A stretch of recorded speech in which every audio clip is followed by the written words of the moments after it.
I'm Renee with Brooks Fees. I'm here with Taylor Brooks of Taylor Brooks Equestrian at Wimbrook Farm. So hi, Taylor. Hi, good morning. Would you like to start just telling us a little bit about your experience this winter? You went to the Florida shows down there. So what were some of your highlights in your experience down there?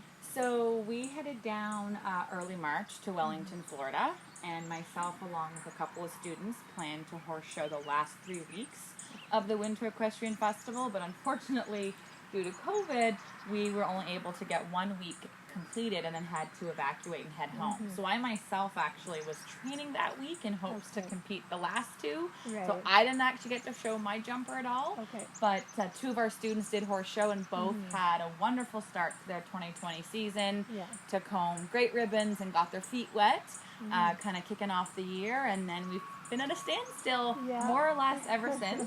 Okay, yeah, so since coming home, typically you're full in with the training and planning for horse shows. So with that, as you said, at a standstill, how did that change your training schedule at home? So for those 2 months where we had to be on lockdown and close our doors to our boarders, clients, and the public, it actually became a little busier for myself and our other trainers since we had to keep all of the horses going. Yes. So although it was quiet from the lesson perspective, we definitely didn't want the horses' routine to change at all since they're athletes too, and they can't just stop and then get picked up 2 months later and expect to perform. So our every day here, we work the horses 5 to 6 days a week, managing a few days flat work, a few days gymnastic, and usually 1 jump school per week. Okay. So their fitness, our hope would have been right where we left off, so that when our clients were given the go-to to start back up again, they essentially could pick up where we left off. Ready to go. Horse is ready. Perfect. So when you did open up for some clients and boarders, how did you challenge your students with having to stay home and not being able to go to horse shows? Well, the first few weeks we had to take it pretty easy, getting the riders back into riding shape.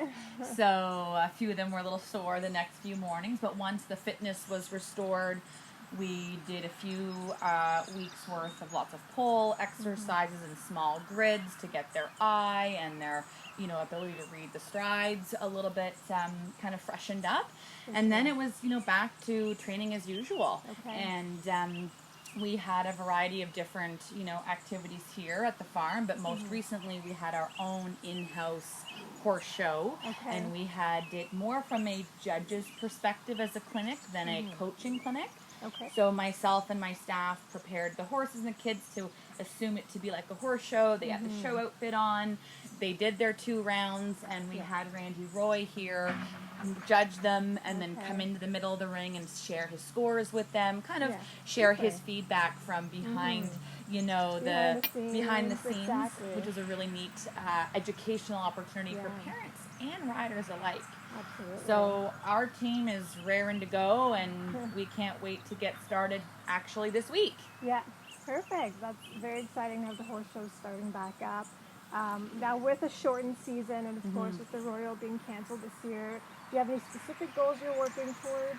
So we've talked with each family or each rider as our original plans have changed.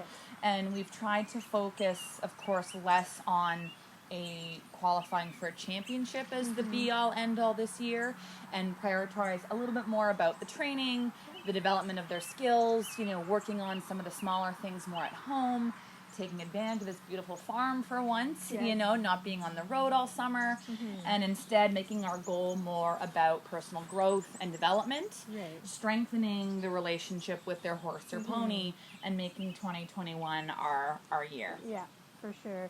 Now, with the school program being shut down for several weeks, did that change your feeding program for the horses? So our riding school horses did have that time off. So we had to reduce their feed intake.